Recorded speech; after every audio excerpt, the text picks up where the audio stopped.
વાત તો સાચી છે. હર્ષ સંઘવી વારે વારે આ પ્રકારે નિવેદનો આપે છે કે કોઈને પણ છોડવામાં નહીં આવે. છતાં પણ આ 3 જી દિવસ જૂની ઘટના અને પોલીસ એમાં પગલાં પણ ન ભરે એ બહુ ગંભીર બાબત છે. અને પોલીસે કહે છે કે અમારી જાણકારીમાં નથી. પોલીસ સ્ટેશન જી સુધી લઈ જવામાં આવે છે આખો મામલો, છતાં એવું કહે છે કે જાણકારીમાં નથી. તો આ અત્યંત ખરેખર સંવેદનશીલ બાબત છે. અને એક વિદેશી નાગરિક ઉપર જ્યારે આ પ્રકારે અત્યાચાર થતો હોય છે ત્યારે સ્વાભાવિક છે કે સરકારની પણ જવાબદારી બને છે, ગુજરાત સરકારની પણ એટલી જવાબદારી બને છે. જી છતાં પણ એમાં જોઈએ એવા પગલાં ભર્યા નથી. તો તમે આ જે એક્સ ઉપર વિડીયો મૂક્યા પછી શું થયું એ થોડી વાત કરશો? કારણ કે બહુ આખા દેશમાં જબરજસ્ત વાયરલ થયો છે વિડીયો. અને છેક પશ્ચિમ બંગાળમાં પણ ઘણા બધા લોકોએ શેર કર્યું છે. કોમેન્ટ પણ બહુ ખતરનાક કોમેન્ટ એમની વચ્ચે જોવા મળે છે. લોકોએ જે ટિપ્પણી કરી છે એ પણ બહુ ખતરનાક જોવા મળી રહી છે.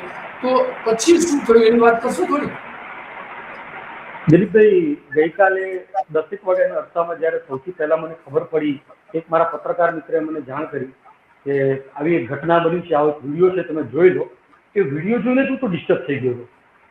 હવે હું સમાચાર લખું કે શું કરું? એટલે મને ત્વરિત વિચાર એ આવ્યો કે મારી પેલી ફરજ એ છે કે સંબંધિત લોકોને, જે એના માટે જવાબદાર છે, પોલીસના એસપી છે, ગુજરાત પોલીસ છે, મીડિયાવાળા છે, બીજા એ લોકોને ખબર પડે.